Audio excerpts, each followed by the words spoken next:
Most foods cook at around 375 degrees Fahrenheit. Hold your hand over the fire and count 1, 2, 3.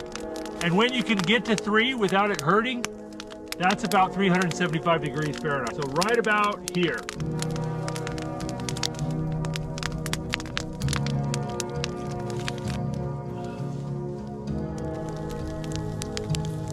I like a little bread with my steak, so I brought along some bread dough. I made this up like a week ago. Didn't use it, so I threw it in the fridge. It's still good. Yeah, just got a little bit more of that sourdough goodness.